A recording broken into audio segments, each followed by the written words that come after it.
F&O में demat account होता है, ट्रेडिंग अकाउंट होता है, किस तरह से ट्रेडिंग होती है? देखिए, ट्रेडिंग अकाउंट तो जरूरी है और ट्रेडिंग अकाउंट अगर आपके पास सिर्फ कैश मार्केट का है तो आपके पास एफएनओ मार्केट का अलग से ट्रेडिंग अकाउंट होना जरूरी है। मोस्टली ज्यादातर ब्रोकर्स जो मतलब इन दोनों के अकाउंट्स अलग अलग है, सेगमेंट्स अलग अलग है और जरूरी नहीं कि एक ही ब्रोकर सारे सेगमेंट्स को आपको दे ट्रेड करने को। तो आपको अगर सिर्फ कैश मार्केट में ट्रेड करना है तो कैश मार्केट का अकाउंट होगा, वायदा कारोबार में ट्रेड करना है तो एफएनओ का एक अलग अकाउंट होगा।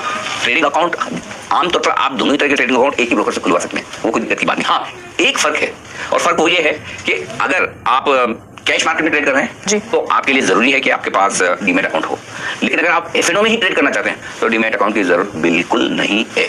गौर करने वाली बात है कि अगर आप शेयर मार्केट में ट्रांजैक्शन करना चाहते हैं तो डीमैट अकाउंट की जरूरत है। आगे चलते हुए एफएनओ में आगे चलते हुए जब सेबी कुछ शेयरों में, कुछ वायदा कारोबार के शेयरों में डिलीवरी सेटलमेंट लेकर आएगी, थोड़ा कॉम्प्लिकेटेड है, हम आगे समझाएंगे, तब शायद हो जाए कि डीमैट अकाउंट खुलवाना पड़े। लेकिन अभी आज की तारीख में अगर आपको सिर्फ और सिर्फ वायदा कारोबार में ट्रेड करना है, एफएनओ में ट्रेड करना है, डीमैट अकाउंट की जरूरत नहीं। हाँ, ट्रेडिंग अकाउंट होना चाहिए, बैंक अकाउंट होना चाहिए, वो तो जरूरी है। कैश मार्केट के लिए डीमैट अकाउंट की जरूरत है, एफएनओ में सिर्फ अगर आपको निवेश करना है तो डीमैट अकाउंट नहीं चाहिए। जी, कॉन्ट्रैक्ट क्या है?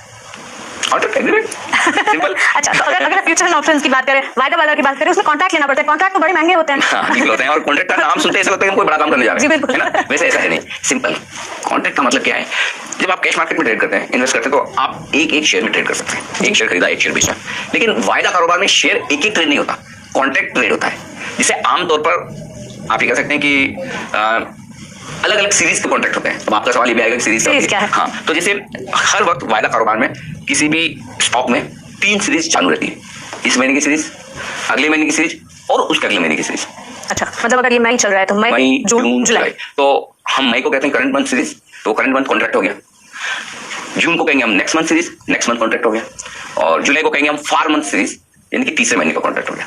तो जो जिस महीने में आप ट्रेड कर रहे हैं, आप मई के महीने में जुलाई भी ट्रेड कर सकते हैं, जून भी ट्रेड कर सकते हैं।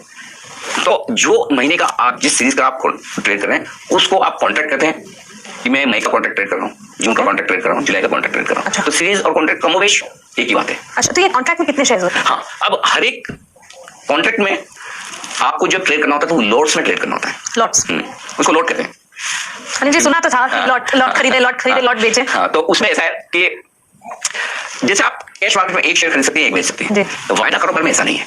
हर एक का लॉट साइज फिक्स है। जैसे कि निफ्टी का 25 का लॉट है या 50 का लॉट है, स्टॉक्स का हर एक का अलग अलग लॉट साइज हो सकता है। किसी का 200 शेयरों का होगा, किसी का 500 शेयरों का होगा। आमतौर पर जो नियम बने हुए इस वक्त, तो सेबी ने नियम बना रखा कि किसी भी कॉन्ट्रैक्ट की लॉट साइज जो है उन शेयरों की संख्या और उनकी मार्केट वैल्यू ये मिलाकर 5 लाख रुपए के आसपास होनी चाहिए। ओके, लॉट साइज की वैल्यू मिलाकर 5 लाख। हाँ, तो जब 5 लाख के आसपास से सपोज कोई शेयर 100 रुपए का है, ठीक है, और उसकी लॉट साइज बनानी है तो 5,000 की लॉट साइज हो गई जी, ठीक है, तो 5 लाख का अप्रोक्सीमेटली लॉट वैल्यू हो गया। अब ऐसा तो है नहीं कि शेयर 100 का 100 पे रहेगा जी, हो सकता है कुछ दिनों में 125 हो जाए, 150 हो जाए, या कुछ दिनों में 50 रह जाए, तो वैल्यू 5 लाख से कम भी हो सकती है, ज्यादा भी हो सकती है। तो आमतौर पर 5 लाख के आसपास लॉट साइज रखने की कोशिश की जाती है।